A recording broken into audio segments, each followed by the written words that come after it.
वयकूल, अब उससे समझ आई, इस हादसे ने उसे समझाया, या लैतनी लम उशरिक बिरब्बी अहदा, काश मैं अपने रब के साथ किसी को शरीक न करता। अब बताइए कौन था यहाँ पे शरीक? कोई बुत का जिक्र पढ़ा आपने? कोई देवी, कोई देवता? बाग, ये मादी वसाइल। और आप अगर इस पर रख कर देखें तो यहाँ पे हमने अपनी नौकरी, अपना प्रोफेशन, अपना कैरियर, अपना कारोबार इस बाग की जगह पे रखा हुआ है। ये तो हुआ सबक। ये दजल, ये फरेब, इसको भी पहचान, ये भी दजालियत है ना, कि अल्लाह की बजाय तवक्कुल भरोसा किसी और पर हो गया, असबाब पर हो गया, अल्लाह से हट गया। बुतों से तुझको उम्मीदें, खुदा से नो उम्मीदी, मुझे बता तो सही और काफरी क्या है। ये तो सबक हो गया नकद। तो उसके साथ कनेक्ट कीजिए वो जो दजाली सलाब आया था, खालिस दजाली सलाब, जिसमें आपने पहली स्ट्रेटेजी के तौर पर अपने मदरसों में जाके तो पनाह पकड़ के तो ईमान बचाया। तो ये दौर हमेशा तो नहीं रहा ना, वो लद गया। फिर उसके बाद एक दौर आया जिसमें आपके लोगों ने उठ के अंग्रेजों की आंखों में आंखें देके डाल के बातें की हैं, बिल्कुल इस अंदाज में जैसे इस गरीब आदमी ने उस अमीर आदमी की आंखों में आंखें डालकर उसे बताया।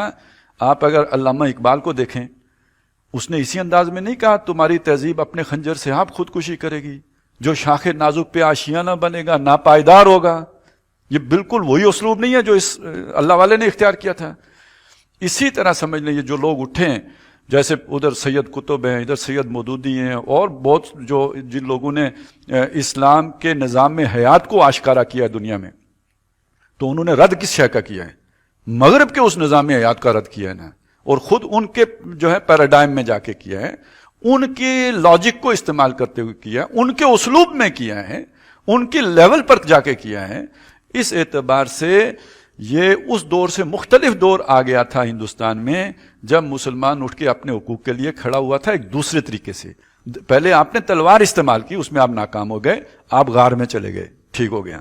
लेकिन उसके बाद आपने अकल इस्तेमाल की, आपने दलील का रास्ता इख्तियार किया, आपने अपने हुकूक की बात करनी शुरू की, आपने मगरिब पर तनकीद की, और बड़ी मुअस्सर तनकीद की, बड़ी जायज़ तनकीद की, बड़ी जिसे आप कहें मुदल्लल तनकीद की, एक इंटेलेक्चुअल लेवल पे तनकीद की, और उस तनकीद का एक असर गया।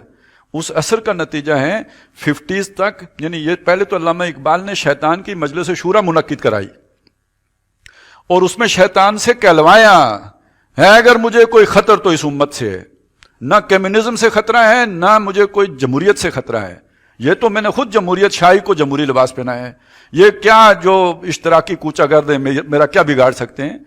ये जो फितरत ने जो गिरेबान चाक किए हैं उनको इश्तराकी मंतक जो है उसको रफू नहीं कर सकती।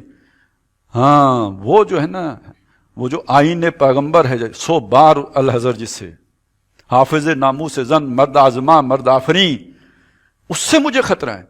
ये शैतान कह रहा है। यानी उस वक्त भी दुनिया में ये खतरा पैदा हो चुका था कि ये जो एआई फिक्र उठी है और ये जो खासतौर पे जिसका मरकज हिंदुस्तान बना है, ये हमारा बाग उजाड़ देगी।